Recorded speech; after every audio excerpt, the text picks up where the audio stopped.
Good morning, students. Students, we are going to start lesson 8. Lesson 8. A treat for mosquito. बच्चों, आज की online class में हम start करेंगे पाठ 8 मच्छरों का इलाज या मच्छरों की दवा। बच्चों, लास्ट क्लास में मैंने आप लोगों को ए ट्रीट फॉर मॉस्किटोज में ब्लड टेस्ट के बारे में बुक रीडिंग करवाई, उनका ट्रांसलेशन बताया। फिर what is anaemia, anaemia disease क्या होती है जिसमें आपके ब्लड में हीमोग्लोबिन की कमी हो जाती है, उसके बारे में मैंने आपको बताया था। ब्लड टेस्ट रिपोर्ट के बारे में बताया था। कल की क्लास या लास्ट क्लास में मैंने आप लोगों को बताया था कि ब्लड में हीमोग्लोबिन की मात्रा कम से कम 10 से 12 के बीच में होनी चाहिए, उससे कम होने पर हीमोग्लोबिन की कमी हो जाती है। फिर कल आपको क्लास में मैंने बताया था कि क्या न्यूट्रिशन हम खाएं, किसको खाएं कि हमारे शरीर पे हीमोग्लोबिन की मात्रा बढ़े। तो जगरी यानी गुड़, इसके अलावा आंवला और ग्रीन लीव्स वेजिटेबल, हरे पत्तेदार सब्जियों का ज़्यादा यूज़ करेंगे तो हमारे ब्लड में हीमोग्लोबिन की क्वांटिटी बढ़ती है, मात्रा बढ़ती है। उसी क्लास को कंटिन्यू करते हुए हम फिर से बुक रीडिंग करेंगे आज और ट्रांसलेशन पढ़ेंगे, और पेज नंबर 72 से 75 तक की बुक रीडिंग करना है आपको, और उसका ट्रांसलेशन जो मैं आपको बताऊंगा उसको समझना है। 72 पेज में दिया हुआ है कि आरती, where did you see them? Nancy, there was an old pot lying behind our house. It was full of water for some days. When I looked there, I saw some tiny thread-like gray things swimming. I was surprised when Mummy told me that these had come out of the egg which mosquito lay in water. They are called larvae. I also heard something about this on the radio. क्या बोलते, आरती ने बताया कि तुमने कहाँ देखा रजत को। तो नैन्सी ने बोला कि हमारे घर के पीछे पुराने घड़े में बहुत दिनों से पानी रुका हुआ था, वाटर पॉट, घड़ों में बहुत दिनों से पानी रुका हुआ था, उसमें पतले पतले छोटे छोटे भूरे रंग के कीड़े तैरते दिखाई दिए। मम्मी ने बताया कि मच्छर पानी में अंडे देते हैं, उन्हीं से ये लार्वा निकलते हैं, यानी मच्छरों के अंडे से जो छोटा बच्चा निकलता है, जो अभी जिसके पूरे पंख और हाथ पैर नहीं बने, उसको पतले पतले कीड़े लार्वा कहलाते हैं, जो आगे चलकर बढ़ते हैं और फिर क्या बनाते हैं, वो मॉस्किटो बनते हैं। Rajat, what do you do? फिर तुमने क्या किया? Nancy, papa immediately throw away the water. पापा ने क्या किया? तुरंत पानी को फेंक दिया। He cleaned and dried the pot and kept it upside down so that no water would collect. पापा ने क्या किया? तुरंत पानी को फेंक दिया और घड़े को अच्छे तरीके से साफ कर दिया, उसको सुखा दिया और उसे उल्टा करके रख दिया ताकि इसमें पानी कलेक्ट ना हो। जस्की रख। Sajiya aunty told me that even flies appear disease, especially stomach problem. Rajat, but flies do not bite. Then how do they spread disease? Jaskirat बोली, मुझे साजिया आंटी ने बताया था कि मक्खियों से भी, फ्लाइज माने मक्खियों से भी डिसीज होती है, पेट की बीमारी होती है।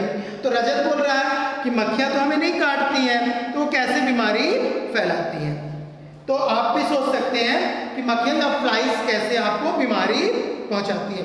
तो फ्लाइज या मक्खियां जो होती है बच्चों, गंदी जगहों में उत्पन्न होती हैं, पानी में, कचड़े में, गंदियों में जाती हैं, वहाँ पे अंडे देती हैं और वहाँ के डिसीज को, वायरस, जीवाणु, बैक्टीरिया और रोगाणुओं को पकड़ के अपने लार के साथ मुंह में, पंख में लाती हैं, और जब वो हमारे अच्छे भोजन में जाकर बैठती हैं तो वो रोगाणुओं को, रोग के कीटाणुओं को हमारे भोजन में डाल देती हैं, और उस भोजन को जब हम खाते हैं तो हमें फूड पॉइजनिंग हो जाता है, उल्टी, दस्त, पेट में दर्द शुरू हो जाता है।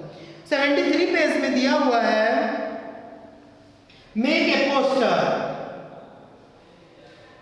make a poster in your group, make a poster with a message to keep the cooler, tank, drains and the area clean wherever water collects. Put up your poster in and around your school. Find out who is responsible for keeping the area around your school clean. Write a letter from your class reporting your finding and suggestion. Find out to whom the letter should be written and to which office it should be sent. यहाँ पे ये बोल रहा है poster बनाओ, जिम्मेदारी याद दिलाओ, लोगों को आप जानकारी दो मॉस्किटो के बारे में। तो पता करो क्या करना है, पहले अपने समूह में कूलर, टंकी, नालियों जैसी जगह जहाँ पे पानी इकट्ठा होता है बच्चों, साफ रखने के लिए एक पोस्टर बनाओ, एक ड्राइंग बनाओ और उसमें आप ये बताओ कि वहाँ पे हमको कूलर को साफ रखना है, पानी नहीं रखना उसमें, टंकियों को, नालियों को कैसे साफ रखना है, इसका पोस्टर बनाना है। और स्कूल और घर के आसपास वो पोस्टर लगाओ ताकि लोगों को वो पोस्टर देखकर पता चले कि अगर पानी इकट्ठा होगा तो मलेरिया बीमारी या मॉस्किटो फैलेंगे। फिर पता करो तुम्हारे स्कूल के आसपास की साफ सफाई की जिम्मेवारी किसकी है।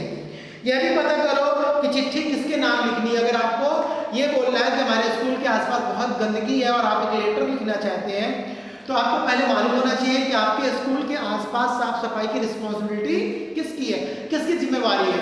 इसके बाद उसके नाम से आपको लेटर लिखना है कि मेरे आसपास के स्कूल में बहुत कचरा है, पानी रुका हुआ है, इसके अलावा वहाँ पे नालियाँ खुली हुई हैं।